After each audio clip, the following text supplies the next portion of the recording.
Les thèmes de votre 22h ce soir, ça chauffe dans l'hémicycle du Sénat. Après le rejet de l'idée d'un référendum sur la Poste, la gauche reprend de plus belle sa guérilla contre ce texte. Et le ton monte d'un cran entre l'opposition et Christian Estrosi, le ministre en charge de l'industrie qui est notre invité ce soir. On se moque du monde, estime Martine Aubry à propos de l'idée de couvre-feu pour les mineurs délinquants de moins de 13 ans, lancée par Brice Hortefeux. Réaction outrée à gauche, l'UMP salue l'initiative du ministre de l'Intérieur. Débat à suivre dans ce journal. Et puis les banques françaises vont bien. La période traditionnelle de leurs résultats a débuté. Cette semaine, pas de résultats négatifs attendus. Analyse de notre chroniqueur Jean-Louis Gombaud. Voilà pour les thèmes et les invités ce soir. Et à présent, tout ce qui vous a échappé dans le reste de l'actualité, c'est votre tour de l'info avec ce soir les toutes premières déclarations de Jacques Chirac. Regardez, c'est préparé par Pierre-Henri Gergonne.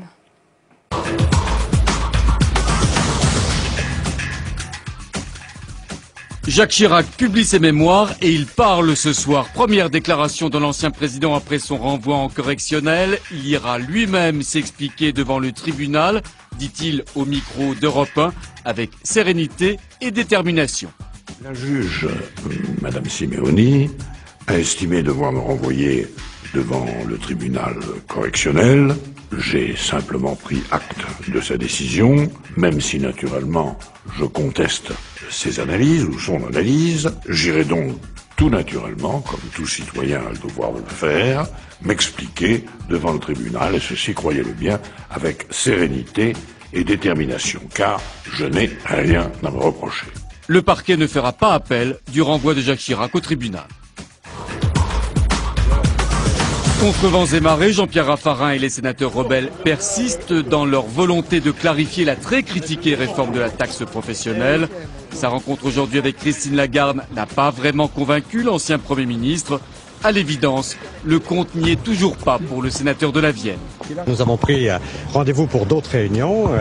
Il y a du travail à faire puisque sur certains points c'est décevant, sur d'autres c'est plus positif.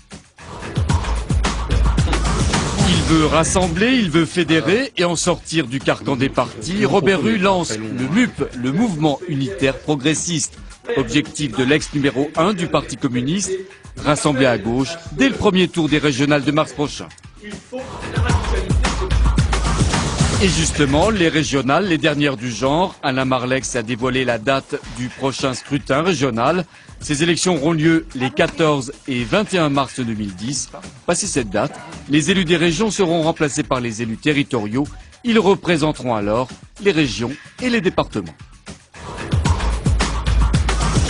Le Sénat reporte de 6 mois la suppression de l'avantage fiscal dit du droit à l'image collective des sportifs professionnels. Une mesure qui provoque une vive polémique dans le milieu sportif, jusque dans les rangs du gouvernement. Rythme d'une croisière au long cours au Sénat pour l'examen du texte sur la réforme de la Poste. Ça avance, mais bien lentement. Dernier épisode en date, le rejet par la Haute Assemblée de la proposition de la gauche d'organiser un référendum sur cette réforme.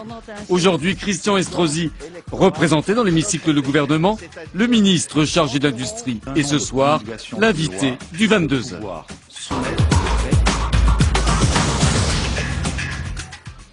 Il est notre invité, Christian Estrosi, bonsoir. Bonsoir. La majorité au Sénat a rejeté aujourd'hui l'idée d'un référendum sur la Poste, mais ça chauffe toujours dans l'hémicycle entre vous et la gauche. Est-ce que vous êtes prêts à leur apporter des garanties supplémentaires pour apaiser le débat? Mais moi, les seules garanties que j'ai apportées, c'est aux Français.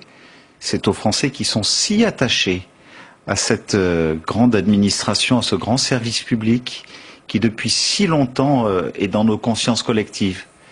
Or, les socialistes, aujourd'hui, plutôt que de rentrer dans un débat constructif auquel je les y invite, pour que nous puissions, alors que nous serons confrontés à l'ouverture à la concurrence européenne au 1er janvier 2011, moderniser la Poste, en faire une grande entreprise de logistique européenne en matière de colis, passer aux communications électroniques alors que nous voyons que l'activité courrier, à cause d'Internet, ne cesse de baisser en permanence, sauver et défendre la banque postale, le livret A, cette banque des plus vulnérables pour en faire une banque performante au niveau des meilleures banques européennes. Eux, ils ont peur quand vous dites imprivatisable, ça rime avec eux, invotable pour ce choix. Non mais à partir du moment où nous voyons que les socialistes n'ont qu'un débat c'est vous allez privatiser. Et sur quelle base, sur quel fondement? Il n'y a rien de plus fort que la loi et d'inscrire dans la loi toutes les missions de service public de la Poste pour apporter la preuve qu'il n'est pas question de cela. Eh bien, je vais plus loin. J'accepte un amendement qui renforce, en inscrivant le préambule de la Constitution de 1946, ces missions de service public pour démontrer qu'elle sera imprivatisable et que le seul moyen de la privatiser, c'est un gouvernement qui serait un gouvernement d'alternance, ce que je ne peux pas imaginer dans le pire de mes cauchemars, qui soit socialiste par exemple, et qui décide d'enlever de la loi les missions de service public de la Poste pour pouvoir la rendre privatisable. Alors, je ne peux pas l'imaginer, franchement. Christian Estrosi, seule une loi, dite organique, peut rendre possible un référendum populaire. Quand est-ce que cette loi arrivera au Parlement? Eh bien, je vous l'annonce officiellement, Public Sénat ce soir. Le gouvernement a décidé de déposer cette loi organique avant la fin de l'année devant le Parlement pour permettre à 1/5 de parlementaires et 1/10 du corps électoral français, soit à peu près 4,5 millions de Français, de pouvoir soit soumettre une loi à référendum, soit au bout d'un an de promulgation d'une loi, de pouvoir soumettre le fait que l'on puisse revenir en arrière et l'annuler. En l'occurrence, ça veut dire que si dans un an les Françaises et les Français, sur une proposition d'1/5 des parlementaires, estimaient que les 2,7 milliards d'euros que nous aurons mis pour moderniser la Poste et en faire une grande entreprise publique et performante ne donnait pas satisfaction aux Français, ils pourraient se saisir de cette procédure. Christian Estrosi, un mot sur la forme. Vous n'avez pas cessé de dire que la Poste est imprivatisable. Et sur ce même sujet, on va en parler. Henri Guénaud, conseiller spécial de Nicolas Sarkozy, dit qu'il n'y a rien d'éternel. Est-ce que c'est une gaffe ou est-ce que simplement il dit tout bas ce que le gouvernement pense tout haut? Mais je vous pose la question, est-ce que vous avez vraiment lu Henri Guénaud jusqu'au bout? Qu'est-ce qu'il dit après? Il dit, si vous lisez bien la dépêche, bien évidemment c'est une boutade. Rien n'est éternel. Vous n'êtes pas éternel, je ne suis pas éternel. Lorsque je vois les socialistes qui déposent des amendements d'obstruction pour dire qu'il faudra faire la réforme en 2045, oui, on peut se demander effectivement si Henri Guénaud n'a pas raison de dire que rien n'est éternel. Nous sommes sous le régime de la 5e République et pas sous celui de la 2e ou de la 3e. Et donc, bien évidemment, les règles et les législations qui nous régissent aujourd'hui n'ont rien à voir. Est-ce que le service postal, dans 20, dans 30 ou dans 40 ans, se pratiquera de la même manière? Quand on parle d'éternité, vous savez, ça veut dire très loin. Très lointaine, alors. Voilà. Bon. Autre sujet d'actualité, Christian Estrosi, le ministre de l'Intérieur, Brice Hortefeux, qui a lancé l'idée d'un couvre-feu pour les mineurs délinquants de moins de 13 ans. La gauche est vent debout. Et Martine Aubry dit « on se moque du monde ». De qui vous moquez-vous? Et en quoi nous moquerions-nous du monde avec Brice Hortefeux lorsque nous nous soucions de la santé de nos jeunes, de nos adolescents, de ceux qui sont les plus fragiles et qui malheureusement, parce qu'il y a une ordonnance de 1945 sur les mineurs, qui en même temps doit prendre soin des mineurs en matière de prévention, prennent des mesures pour faire en sorte que les parents soient responsabilisés, pour faire en sorte qu'en termes d'éducation, l'éducation nationale soit obligée de signaler l'absentéisme à l'école. C'était la loi de prévention contre la délinquance que j'avais moi-même portée aux côtés de Nicolas Sarkozy lorsque j'étais son ministre délégué. Sont peut-être à leur recherche dans les rues? C'est ça, ce souci d'eux? Est-ce que vous savez que vous avez déjà dans la loi sur la prévention de la délinquance le fait que l'éducation nationale, lorsqu'un adolescent est en situation d'absentéisme, doit le signaler au maire. Et qu'à partir de là, on doit organiser à la fois les services de sécurité, les services sociaux, pour pouvoir le rechercher et pour pouvoir le raccompagner chez lui et prendre des mesures si les parents ont fait défaut à leur devoir de responsabilité. Cette idée vous séduit? Donc quelque part, vous, le maire de Nice, ne pas laisser un enfant, un adolescent de 13 ans la nuit lorsque c'est dangereux, lorsqu'il peut être instrumentalisé, lorsqu'il peut être utilisé à des desseins qui peuvent être dangereux pour la sécurité publique, quelque part, que Brice Hortefeux ait engagé une réflexion sur ce sujet, ne me choque pas. Au contraire, je pense que c'est mieux protéger notre jeunesse que de réfléchir à des mesures qui nous permettent de ne pas la laisser confrontée à des provocations. Alors parlons de ces mesures en général. Un débat lancé autour de l'identité nationale. On vient de le dire, cette idée de couvre-feu pour les mineurs délinquants. Les électeurs du Front National sont gâtés aujourd'hui. Pourquoi les électeurs du Front National? Les électeurs n'appartiennent à personne. Et c'est parce que trop longtemps, la gauche plus particulièrement au pouvoir, mais la droite aussi a été trop fragile pour dire un certain nombre de vérités, que quelque part nous avons laissé un vide énorme qui fait que nous avons découragé des Françaises et des Français qui sont de grands démocrates et qui quelque part sont allés voter non pas parce qu'ils sont extrémistes pour les extrêmes, mais simplement parce qu'ils avaient besoin d'exprimer une certaine colère. À partir du moment où l'État est de retour, où l'État républicain et démocratique réaffirme un certain nombre de valeurs républicaines pour faire en sorte que les valeurs les plus élémentaires, les libertés les plus fondamentales et notamment la sécurité que l'on doit garantir à chacun de nos concitoyens sont affirmées à partir du moment où nous disons qu'en matière d'immigration, nous avons tout simplement à veiller à un équilibre entre immigration choisie et une immigration subie, tout en garantissant le droit d'asile et la protection de ceux qui sont confrontés à des drames et à des détresses dans le monde entier. C'est ça, à la fois la fermeté et la main ouverte pour ne pas laisser des électeurs en déshérence et leur permettre de rester dans le giron républicain. C'est la dernière question. Elle concerne votre collègue au gouvernement, Ramayad. Elle joue un jeu dangereux en se désolidarisant du gouvernement. Il ne m'appartient pas de noter tel ou tel membre du gouvernement. Il y a le président de la République, il y a le Premier ministre. Nous avons un devoir de loyauté à leur égard. C'est parce que je me suis engagé à ce devoir de loyauté que je suis dans ce gouvernement. Il ne m'appartient pas d'être un commentateur sur les autres membres du gouvernement. On l'aura noté, mais vous ne lui apportez pas non plus votre soutien. Merci beaucoup, Christian Estrosi. La suite de ce journal, autre sujet dans l'actualité, eh bien, on va parler des banques, les institutions financières qui publient leurs résultats cette semaine, avec de bons résultats justement. Analyse dans un instant de notre chroniqueur Jean-Louis Gombaud. Mais d'abord, regardez ce sujet qui rappelle les aides de l'État dont ont bénéficié ces banques. C'est un sujet d'Élisée Cardi. La traditionnelle vague des résultats des banques a commencé. C'est la Société Générale qui a ouvert le bal ce matin. Au troisième trimestre, elle annonce un bénéfice net plus que doublé, plus 136%. C'est certes un peu moins que prévu, mais c'est tout de même une forte hausse. D'ailleurs, les autres grandes banques françaises, à commencer par BNP Paribas demain, devraient annoncer aussi des résultats en hausse. Aucun résultat négatif n'est attendu. L'issue d'une année riche en rebondissements. L'année dernière, au plus fort de la crise financière, les banques françaises sont dans le rouge.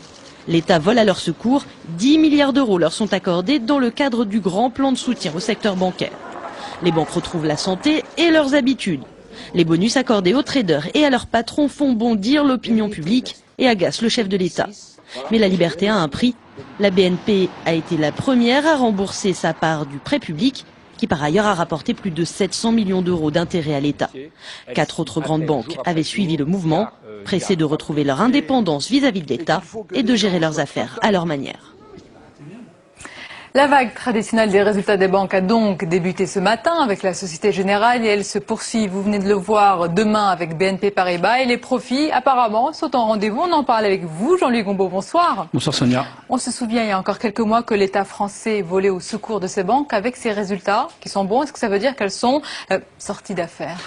On ne dira pas qu'elles sont sorties d'affaires, mais au moins elles sont sorties du trou. C'est-à-dire d'énormes déficits. Les 426 millions d'euros de bénéfices nets du troisième trimestre annoncés ce matin par la Générale, voilà des mois et des mois, des trimestres qui n'en avaient pas eu. Demain, la BNP devrait nous annoncer 1,2 milliard de bénéfices. Donc c'est quelque chose, et le Crédit Agricole la semaine d'après, et même Natixis, qui elle sombrait littéralement, devrait annoncer elle aussi des bénéfices pour le troisième trimestre. Si effectivement on compare par rapport aux autres banques étrangères, on voit une incontestable différence. Par exemple, hier, la Commerzbank, l'un des plus grands fleurons allemands, a déclaré perdre encore 1 milliard d'euros pour le troisième trimestre. RBS, Royal Bank of Scotland, et HSBC, deux grandes banques britanniques, ont annoncé toutes les deux avant-hier 4000 suppressions d'emplois. Donc on est dans il y a un contraste, il n'y a pas de suppression d'emplois chez nous, il y a des bénéfices qui reviennent. Donc effectivement, ça apparaît comme un redressement, surtout si on compare par rapport à ce qui se fait par ailleurs. Et comment on explique que les banques françaises tirent mieux leur épingle du jeu que leurs voisins? Alors justement, surtout que on pourrait dire oui, parce qu'il y a un peu de reprise économique en France. C'est vrai que s'il y a de la reprise économique, ça aide quand même l'activité bancaire. Par exemple, la Générale déclare un chiffre d'affaires en hausse de 17% pendant le troisième trimestre, ce qui est quand même conséquent. Mais aux États-Unis, vous avez de la reprise aussi. En Allemagne, vous avez de la reprise aussi. Donc ce n'est pas seulement la reprise. Alors quand vous posez la question aux banquiers français, vous diront ouais parce que nous on gère mieux. Bon, c'est peut-être possible, mais enfin il faut surtout analyser un contexte différent. D'abord, les banques françaises sont beaucoup moins liées à l'immobilier que les banques américaines et que les banques britanniques. Or l'immobilier n'est pas encore sorti du trou et donc elles sont encore plombées par le secteur immobilier. Donc ça c'est un premier point. Ensuite, si on compare par rapport aux banques allemandes, en France, si vous voulez, les banques c'est à peu près 5 banques. 5 banques pour 65 millions d'habitants. En Allemagne, c'est des dizaines de banques. C'est-à-dire que quand l'activité se rétrécit, se contracte, quand il y a des problèmes, il est normal qu'il y ait des dégâts du côté bancaire parce qu'il y a une surbancarisation. Donc, si vous voulez, la seule comparaison possible des banques françaises, c'est avec les banques espagnoles qui sont également, elles aussi, extrêmement protégées. Personne n'entre facilement dans le marché français comme on entre dans le marché espagnol. Seulement, les banques espagnoles, elles vont mal, bien qu'elles soient protégées, parce que la situation économique espagnole est catastrophique, la dépression continue, l'immobilier continue de sombrer, et tout ça fait que les banques françaises se tirent plutôt bien leur épingle du jeu. Et Jean-Louis, est-ce que ça veut dire qu'elles sont sorties d'affaires, définitivement? Alors définitivement, certainement pas. Je vous disais à l'instant, les avantages des banques françaises par rapport aux autres, il y en a un de plus, c'est que les Français sont assez peu endettés.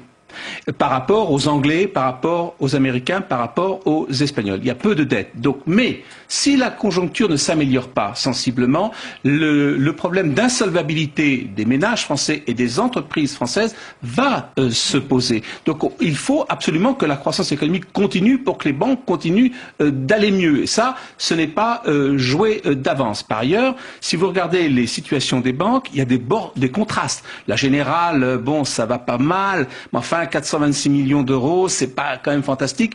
Regardez la BNP, 1,2 milliard. Donc s'il y a un ralentissement économique, s'il y a des perturbations qui reviennent, il va y avoir du chambardement à l'intérieur même du système bancaire français, car il y a des banques qui s'en sortent et d'autres qui s'en sortent vraiment très bien. Et donc ça mérite, on pourrait aller vers une recomposition du paysage bancaire français parce que les rapports entre elles ont changé pendant cette crise récente. Merci beaucoup Jean-Luc Gombaud pour votre analyse et donc à suivre ces résultats bancaires avec, vous venez de nous le dire, la BNP Paribas demain avec 1,2 milliard. Merci beaucoup Jean-Louis. Le 22h se poursuit avec cette idée lancée par le ministre de l'Intérieur, un couvre-feu pour mineurs délinquants de moins de 13 ans, aussitôt lancé, aussitôt décrié par la gauche. On en débat dans un instant avec nos invités, mais d'abord ce rappel des faits, il est signé Bérangère Denglas.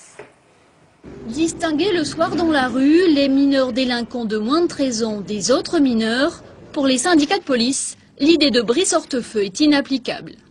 Pour moi, policier de terrain, comment je vais savoir si Jacques plutôt que Paul est le bon ou le mauvais? C'est une nouvelle fois une mesure qui n'est pas réalisable. Ici à Hyères dans l'Essonne, le maire a mis en place chaque été depuis 2002 un couvre-feu pour les enfants de moins de 13 ans. Pourtant, Nicolas Dupont-Aignan craint un effet d'annonce alors même que les effectifs de policiers ne cessent de chuter. C'est pas une mesure de lutte contre la délinquance, c'est une mesure de prévention et de protection de certains mineurs. C'est utile à une condition, c'est que derrière leur accompagnement, il y ait dans la semaine un travail social avec la famille. Si c'est une mesure plaquée sur toute la France, ça ne marchera pas. Du côté des juges, on conteste une augmentation de la délinquance des mineurs de moins de 13 ans et on réclame plus de moyens pour appliquer les mesures existantes.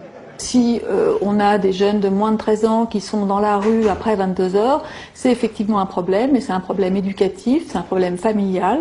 Donc il faut donner les moyens aux services de prévention, aux services éducatifs, aux services qui travaillent avec les juges des enfants, de mettre en place des mesures d'éducation avec les parents pour comprendre pourquoi on se retrouve dans une situation qui met en fait des enfants en danger.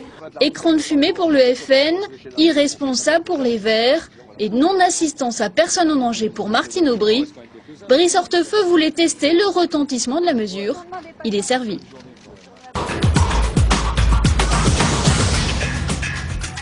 Et justement, on va tester le retentissement de cette mesure, donc un couvre-feu pour les délinquants de moins de 13 ans avec nos invités ce soir. François Pupponi, bonsoir, député maire socialiste de Sarcelles, et François Sellier, député UMP et conseiller général du Val d'Oise, bonsoir. Bonsoir. François Pupponi, d'abord, votre réaction à cette idée lancée aujourd'hui, hier soir, par Brice Hortefeux? C'est un coup médiatique. Le ministre de l'Intérieur, qui est sûrement un peu affolé par les chiffres de la délinquance, essaye d'annoncer une vraie mauvaise nouvelle, parce que tout le monde sait que ce n'est pas réalisable. et tout le texte n'est pas la solution. Par contre, la réalité, c'est qu'effectivement, nous sommes confrontés depuis un certain temps par une augmentation de la délinquance des mineurs. Même si les chiffres sont contestés par certains, on voit bien justement, sur ces chiffres, ce que dit le ministère de l'Intérieur, la part des mineurs dans la délinquance a augmenté de près de 5% en un an pour atteindre 18%. Oui. Non, on voit bien qu'il y a une délinquance des mineurs, pas forcément des très jeunes mineurs. Par contre, on constate qu'il y a de plus en plus de très jeunes mineurs qui sont confrontés à des actes de délinquance et qui, effectivement, basculent très tôt dans la délinquance. Ça, c'est une réalité. Et donc, il faut effectivement s'attaquer à ce phénomène qui est extrêmement dangereux et qui crée des grandes difficultés. Donc il faut agir pour vous. Bien sûr qu'il faut agir. Alors, François Sellier, vous venez de l'entendre, hein, mais aussi les magistrats et les syndicats de police qui estiment que cette idée est inapplicable sur le terrain. C'est un effet d'annonce ? Non, ce n'est pas un effet d'annonce, ce n'est pas non plus une mesure médiatique, ça permet de discuter du sujet.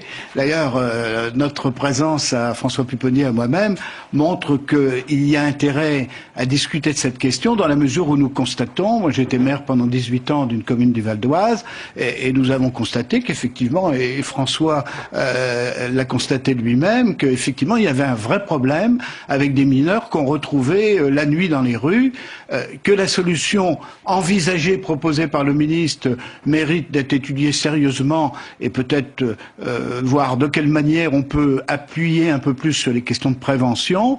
C'est sûrement vrai, mais je veux dire, sa question, elle mérite de nous permettre d'y réfléchir. Bon, alors on va y réfléchir aussi avec quelqu'un qui est en ligne avec nous et nous, on continuera ce débat tout de suite. En ligne avec nous, Nicolas Dupont-Aignan, qui est maire de Hyères dans l'Essonne, qui est aussi président de Debout la République. Bonsoir Nicolas Dupont-Aignan. Bonsoir. Alors, sur le principe d'abord, que pensez-vous de cette mesure et de cette idée, et est-elle applicable selon vous? Écoutez, moi je l'applique depuis 2001 dans ma ville, l'été, ça fonctionne bien. Mais ça fonctionne bien pourquoi? Parce que nous mettons des efforts tout particuliers, la police municipale, pour accompagner les jeunes enfants, les mineurs, et surtout parce qu'il y a un suivi social dès le lendemain, en convoquant les familles et en tâchant de responsabiliser les parents. Et je suis d'accord avec cette mesure gouvernementale, mais au même moment, il ne faut pas réduire les effectifs de police. Et je vais une anecdote pour vous. Oui. Mon bureau de police pour la première année nationale dans le quartier est fermé, faute d'effectifs, parce que c'est la première année depuis 40 ans où il n'y aura pas de sortie de policiers des écoles de police cette année. Donc il faut un peu de cohérence. Et moi je dis à Brice Hortefeux, il a raison d'en parler, mais s'il ne fait que parler et qu'en même temps il supprime des effectifs de policiers, il aura un effet boomerang terrible parce que la population n'en peut plus dans nos quartiers. Il n'y a jamais eu aussi peu de policiers dans les quartiers cette année. Merci beaucoup Nicolas Dupont-Aignan donc pour ce témoignage dans votre ville de Hyères. On revient à notre débat. François Pupponi, ça a l'air de marcher. S'il y a un suivi derrière, c'est pas une si mauvaise idée. Mais ce qui est sûr, c'est que quand on met en place des politiques éducatives pour les enfants, ça fonctionne. La prise en charge précoce d'un certain nombre de jeunes qui peuvent avoir à un moment des attitudes déviantes est une chose qui fonctionne, on le sait. Ce qui manque, alors parce que Hyères est pas forcément une ville défavorisée, mais ce qui manque, c'est dans les quartiers les plus défavorisés, des moyens humains et financiers. Alors à Sarcelles, justement. Mais non, mais le problème, Sarcelles, je prends un chiffre très, très précis, on a à peu près 500 enfants qui sont signalés par l'éducation nationale comme ayant des problèmes de comportement. Pas forcément des délinquants, mais des problèmes de comportement qui, s'ils ne sont pas pris assez tôt, peuvent déraper parfois sur des problèmes de délinquance plus tard. Sur ces 500 familles, seulement la moitié entendent qu'il faut que les enfants soient pris en charge. Et lorsqu'ils prennent rendez-vous, ils ont un rendez-vous 2 ans après parce qu'il n'y a pas de pédopsychiatre ou d'éducateurs spécialisés qui peuvent les prendre en charge. Donc on sait ce qu'il faut faire, que quand il y a une prise en charge précoce, ça fonctionne, mais tout le monde le sait. Le problème, c'est qu'effectivement, on n'a pas suffisamment de moyens de prévention et de prise en charge et que c'est le drame de ce pays. On sait ce qui fonctionne, mais on ne le met pas en œuvre. François Sellier, quand le gouvernement s'est engagé à une réduction d'effectifs, ça peut paraître contradictoire, ce qui est annoncé. Attendez, là, il faut quand même pas mélanger les deux choses. Il y a une question d'effectifs policiers, et puis il y a la question du principe de savoir de quelle manière on doit traiter le problème des jeunes qui sont dans la rue, très jeunes, et qui sont, là, pour la plupart du temps, des délinquants. Je crois que c'est deux choses totalement différentes. Moi, je suis totalement en accord avec ce que dit Dupont-Aignan et ce que dit François Pupponi. Le problème ne peut pas être traité uniquement par des mesures policières. Alors, les policiers sont importants. C'est vrai que les policiers sur le terrain, nous savons que pour autant qu'ils y soient, mais il ne suffit pas d'annoncer une police de proximité si elle n'y est pas. Et moi, je regrette, mais lorsque un gouvernement précédent avait installé une police de proximité, j'ai été obligé de constater que malheureusement, c'était plus aussi là dans les mots que dans la réalité. Je crois qu'il y a besoin. Vous dites oui, François Pupponi, c'est la réalité sur ce point? On a un problème, c'est que depuis des années, les effectifs baissent. La police de proximité, je suis pas d'accord avec ce qu'il faut enseigner parce qu'il aurait fallu la laisser se développer. Ce qui est sûr, c'est qu'à l'époque, des commissariats ont été construits pour ces polices de proximité et qu'aujourd'hui, ces commissariats ferment, faute d'effectifs. Ce que racontait Nicolas Dupont-Aignan est tout à fait exact. Nous, sur la circonscription à Garges-les-Gonesse, avec la police de proximité, on avait construit un commissariat à la gare de Gare-Charcel. Il est maintenant fermé. C'est-à-dire qu'on a dépenser de l'argent public pour ouvrir des locaux de police, et ces locaux sont maintenant fermés, faute d'effectifs. Cette année encore, je crois qu'on supprime 5000 policiers dans le budget qui est proposé. Et donc on ne peut pas à la fois dire, il faut plus de policiers, parce que la mesure, allez, prenons le ministre au mot. Combien faudrait-il de policiers dans toutes les rues de France, tous les soirs, pour contrôler tous les enfants qui seraient dans la rue? Il faudrait démontrer qu'ils sont délinquants, et une fois qu'on les a interpellés, on en fait quoi? On les ramène chez les parents, mais parfois les parents sont complètement eux-mêmes à la dérive. Donc les ramener chez les parents, les mesures existent. Quand des enfants sont dans la rue, ils relèvent de l'aide sociale à l'enfance, de l'ASE, car on considère qu'effectivement, il y a un problème éducatif. On ne devrait pas non plus, les parents ne devraient pas accepter que les enfants se promènent seuls dans la nuit à moins de 13 ans, ça c'est sûr. Mais pour ça, il y a des services dédiés. Ce sont des services sociaux qui doivent vérifier que les parents sont bien aptes à éduquer ces enfants. François Sellier.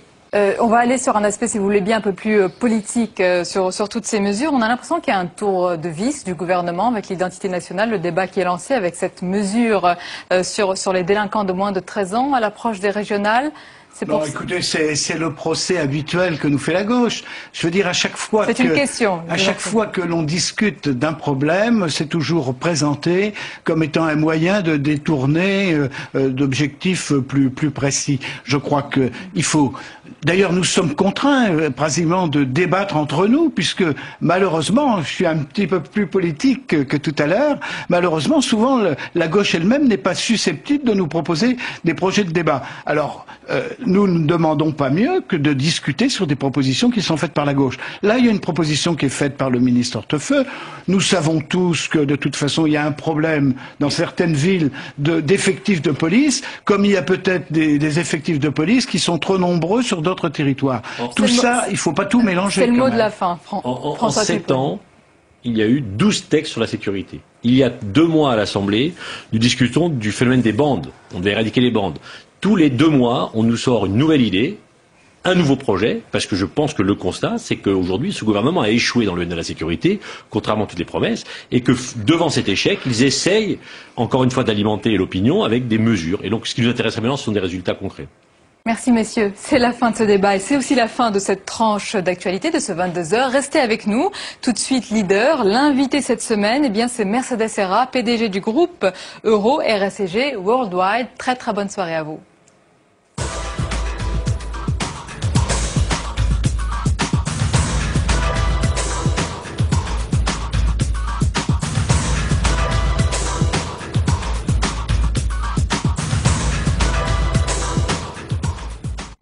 Le mercredi, Public Sénat donne du temps à ceux qui font l'actualité. Présenté par Michel Grossior, Face à nous confronte un invité politique à des journalistes en partenariat avec 20 minutes. 3 intervieweuses, 3 styles très différents pour ce jeu de dames dont la règle est simple, encadrer un invité pour qu'il donne le meilleur de lui-même.